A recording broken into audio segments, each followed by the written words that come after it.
Prime Minister, ministers, distinguished guests. I want to start by thanking you, Prime Minister, for asking me to join you to this very important conference. And I applaud Croatia for holding a national day for combating violence against women and for drawing attention to this scourge at this very high level.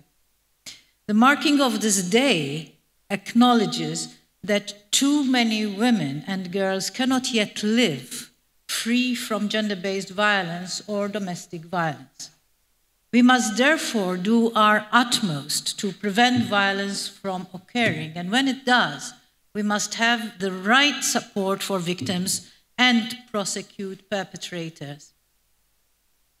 Be it here within the European Union or beyond our borders, we know that even before the pandemic worsened, the situation, 1 in 3 women experienced physical or sexual violence or both, and that 1 in 20 women was raped. These figures are often underestimated, and only around 6% of sexual violence is actually reported. According to the European Institute on Gender Equality's estimates, the cost of gender-based violence across the EU is of 366 billion euros every year, with violence against women making up to 79% of this cost, amounting to 289 billion euros. The pandemic significantly worsened the situation, and we saw a sharp rise of violence against women, especially in the form of domestic and online violence. 10 years ago, the adoption of the Istanbul Convention marked an important step in Europe's commitment to the building of societies free from violence against women and domestic violence. Today, we continue to regard the Convention as the most comprehensive international legal instrument, setting out binding obligations to states to prevent and combat violence against women and girls. This is why the Commission proposed that the EU accedes to the Istanbul Convention alongside the EU member states. The Commission has repeatedly called on all member states which have not ratified the Convention to support the EU's accession. It is worrying that some EU member states are pushing back against the Convention and in cases even threatening to withdraw and turn their back on women.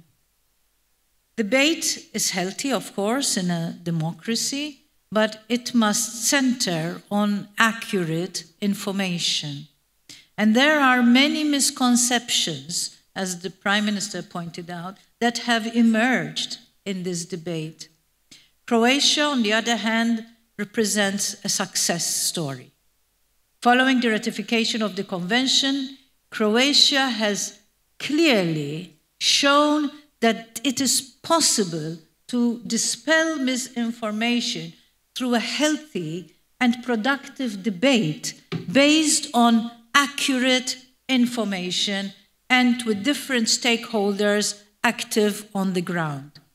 The Istanbul Convention has the simple aim of preventing gender-based violence and domestic violence, protecting victims, and ensuring that perpetrators are prosecuted. And to achieve this, the Convention is based on the premise that eradicating violence against women and girls requires policy measures and investment in gender equality.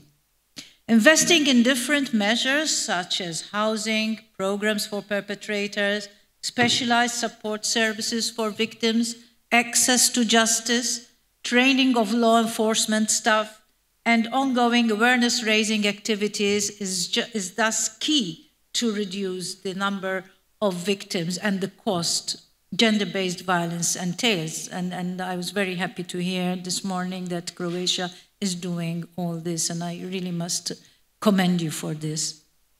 The EU's accession to this convention remains a key priority for the Commission. Nonetheless, given the current stalemate in Council, we are not able to progress on this front. This said, the Commission has no intention of remaining inactive while the EU's accession to the Convention remains suspended.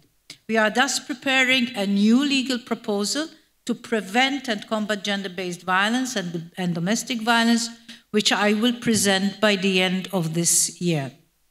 The proposal will have the same objective as the Istanbul Convention, that is, to ensure that EU member states have effective measures in place to prevent and combat gender-based violence against women and domestic violence in the areas that fall within EU competence.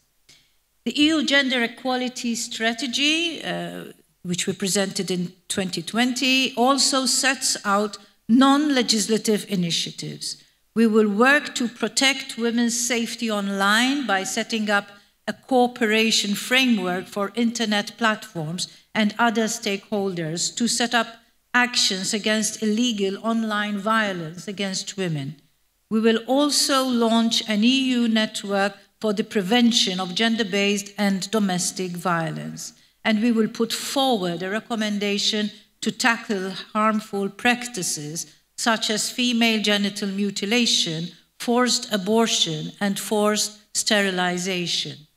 I thank Croatia heartily for raising gender-based violence high, very high, I would say, on the political agenda, for continuing to raise awareness about violence against women, and for proposing and investing in gender equality policies.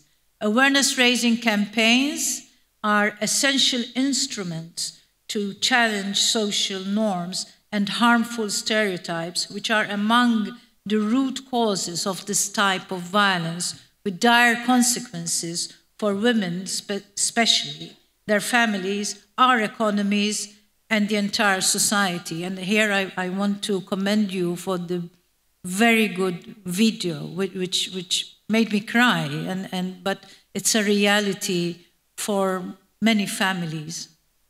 And so let us strive together for a Europe where all women and girls in all their diversity can be free from violence, and where national days like the 22nd of September will no longer be needed. Thank you.